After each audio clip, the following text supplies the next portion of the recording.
જય સ્વામિનારાયણ। અરવલ્લીની પર્વતમાળાની બાજુમાં નાનું એવું ટોરડા ગામ, જ્યાં ગોપાળાનંદ સ્વામી જેવા સ્વામિનારાયણ ભગવાનના મહાન સાધુ બની ગયા, એનું પૂર્વાશ્રમનું જન્મસ્થાન એટલે ટોરડા। ત્યાં અમે જઈએ છીએ દર્શન કરવા, અને ત્યાં ગોપાળાનંદ સ્વામીનું પૂર્વાશ્રમનું જે ઘર હતું એના તમને દર્શન કરાવશું, અને જે મંદિરમાં ભગવાન અને ગોપાળાનંદ સ્વામીની બંનેની સ્થાપના કરેલું મંદિર છે, એ મંદિરના પણ દર્શન કરાવશું।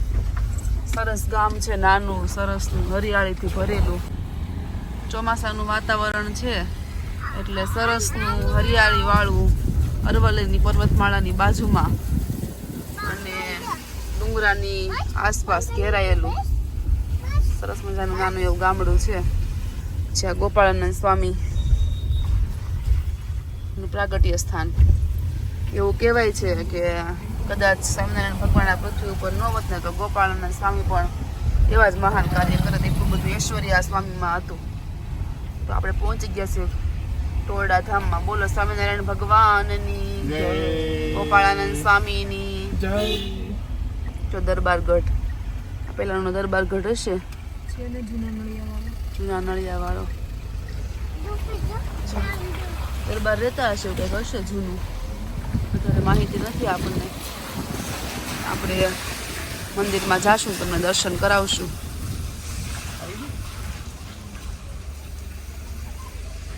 જ્યાં મંદિર છે જૂનું અને નાનું એવું મંદિર છે, અંદર જઈને દર્શન કરાવી। આ મંદિરનો મુખ્ય ગેટ છે,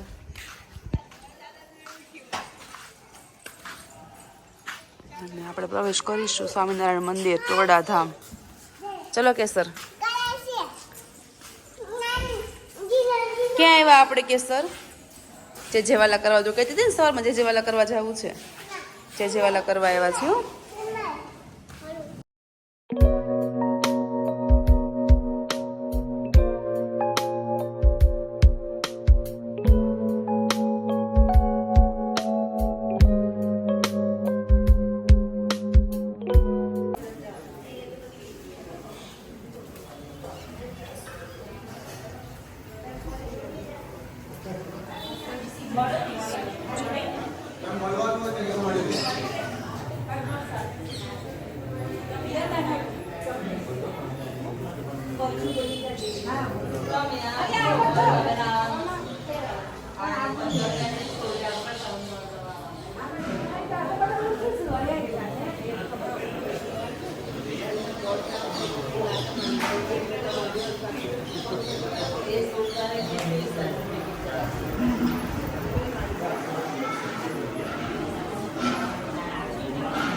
ઘનશ્યામ, કેવો અનુભવ થાય છે મંદિરમાં આવીને કેવો અનુભવ થાય છે? શાંતિનો અનુભવ, એકદમ શાંતિ ને? કેસર કેવું મંદિર છે? કેવું મંદિર છે કેસર? કલર વાળું? કોને કર્યો આ બધો કલર? હે, આ બધો કલર કોને કર્યો છે?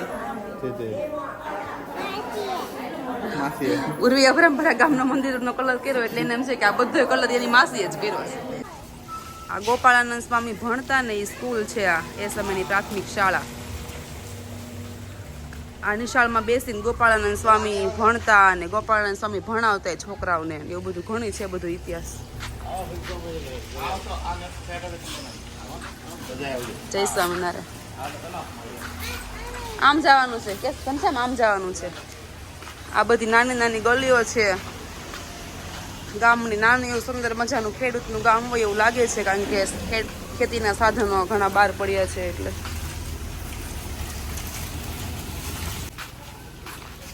આ એક એક શેરીઓ પ્રસાદીની છે. આમાં ગોપાળાનંદ સ્વામીને આ બાળપણની બધી યાદી આમાં સમાયેલી છે, આવે છે.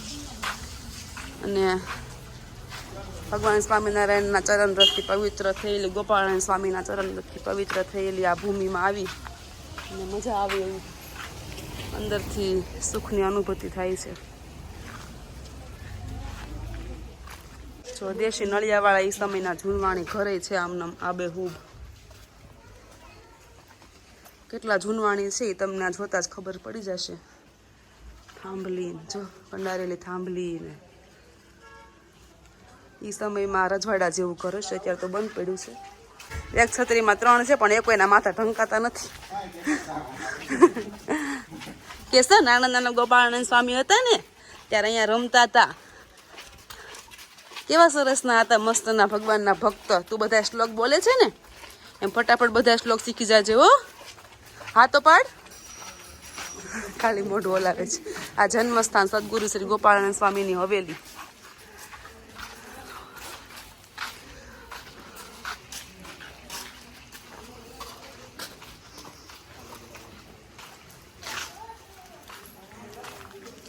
આજુબાજુના ઘર એ જીતી જમવાનું છે.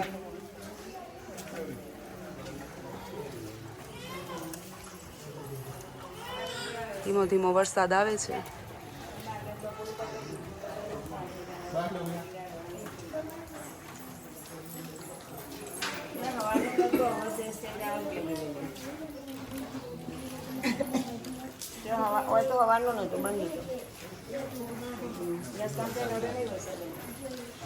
એકદમ મસ્ત નીરવ શાંતિ વાળું આનંદની અનુભૂતિ થાય એવું છે. ત્યાં પ્રસાદીની વસ્તુ છે. અહીંયા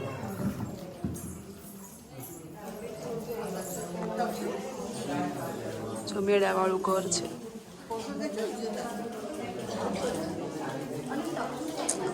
આપણે આ પ્રસાદીની વસ્તુના દર્શન કરીએ. આ ગોખલો પ્રસાદીનો છે.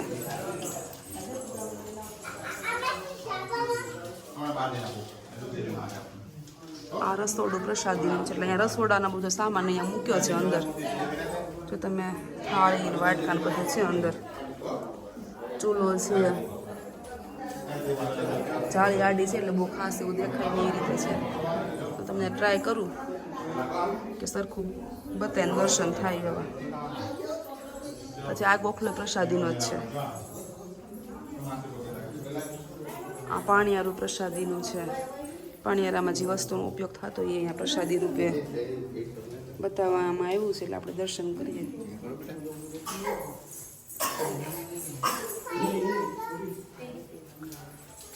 સદગુરુ શ્રી ગોપાળાનંદ સ્વામી આ ગોખલાની અંદર પૂજા કરતા.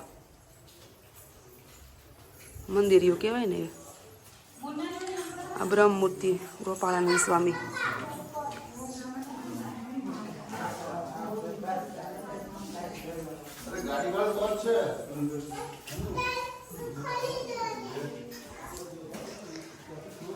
ભક્તિમાં તલ્લીન થઈ ગયા છે. પાર્થ અહીંયા આવો. જો અહીંયા છે ને એવું છે કે આપણી કઈ સમસ્યા, કઈ આપણી અપેક્ષા ભગવાન આગળ પ્રાર્થના કરવી હોય ને આમાં લખી અને ભગવાનનું નામ લઈને ધરાઈ દેવાની. એટલે આપણી મનોકામના પૂરી થાય. અને એવું સાચું એવું છે. તમે લખી નાખો અને ભગવાન આગળ ધરી દો. તમને તમારે જે લખવું હોય નહીં.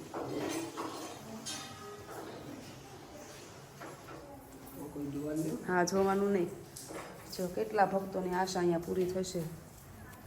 બધા ભક્તો પોતાની જે મનોકામના હોય આમાં લખે અને ભગવાન આગળ ધરે.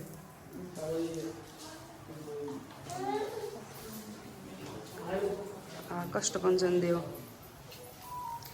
શામળાજી ભગવાન આ નવલી બારીમાંથી અહીંયા આવતા. શામળાજીથી ભગવાનને રમવા માટે આવતા. અહીંયા બારી છે. એક વખત ઝાંઝર ભૂલાઈ ગયું હતું. આ નવેળું છે અહીંયાના આ બારી. પેલા તમે આ ગામના છો બા? હિંમતનગર છે. હા અત્યારે તો પેલા માટીથી ગાર કરતા, અત્યારે તો ખાલી આમને લીપણ કરી નાખ્યું છે. શામળાજી ભગવાન અહીંયા ઝાંઝર ભૂલી ગયા. શામળાજીથી રમવા માટે આવતા ને ત્યારે એ આ પ્રસાદીનો બારી છે. ગોખલો કહેવાય ને, ગોખલો નહીં પણ શું કહેવાય, બારી જ કહેવાય ને બા. બારી છે. અહીંયાથી આવતા ને અહીંયાથી જાતા. આ બધું ત્યારે ખુલ્લું હશે, અત્યારે બધું પેક થઈ ગયું છે. કે સર અહીંયા દર્શન કરી લે. જે વાલા અહીંયાથી આવતા હજુ પ્રસાદીની જગ્યા છે.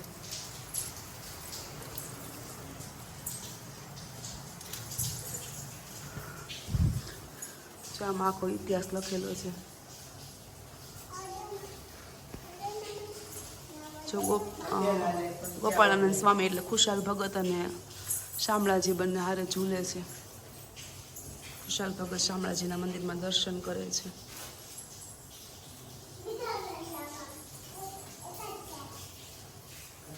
જો આખો આમાં એનો ઇતિહાસ છે.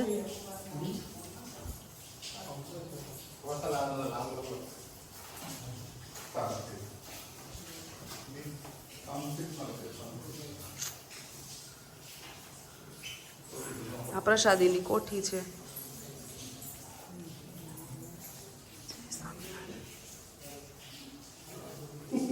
કોઠીનો ઇતિહાસ અહીંયા છે.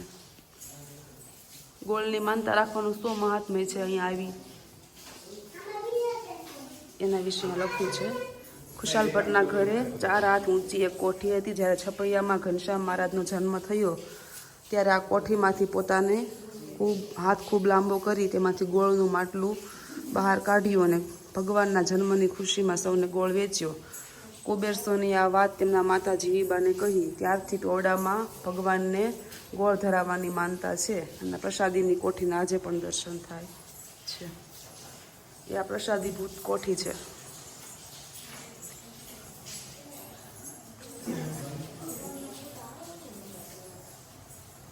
અને છોકરાઓનો અભ્યાસ કરાવતા ગોપાળાનંદ સ્વામી.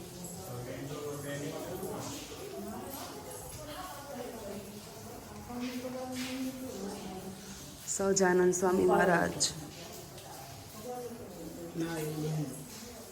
ઘનશ્યામ, તમને ખબર છે અહીંયા મનોકામના પૂરી થાય એ ચિઠ્ઠી લખવાની? તો લખી નાખો. હે કેમ નથી લખવી? લખી નાખો ને, લખી નાખો કંઈક. પણ ખાલી ભક્તિ આપજો એવું તો લખો. હા એવું લખાય, એવું લખાય, એવું થોડું છે. રાજી રહેજો, ભક્તિ આપજો. અને ખરેખર બધા આત્માઓની મહારાજ ઈચ્છા પૂરી કરે છે અને તમારી કરે. કેસર, જે વાલા પાસે કંઈ માગવું છે? કાંઈ નથી માગવું. કેમ? તને કોણે આપી ચોકલેટ?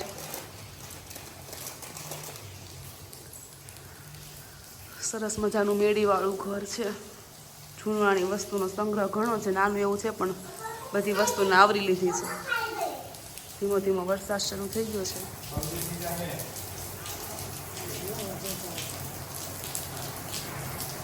અમદાવાદ મંદિરના તાબાની હેઠળ આવેલું આ મંદિર છે. અહીં ઉપર જવાની મેળી છે પણ રસ્તો બંધ છે.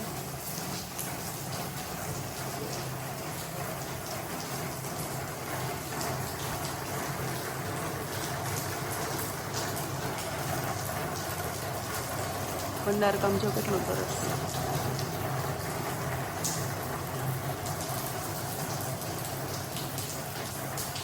છત્રી છે.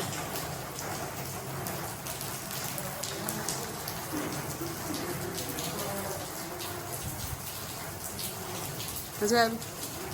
મજા આવી? કેસર, જય સ્વામિનારાયણ કે બધાને?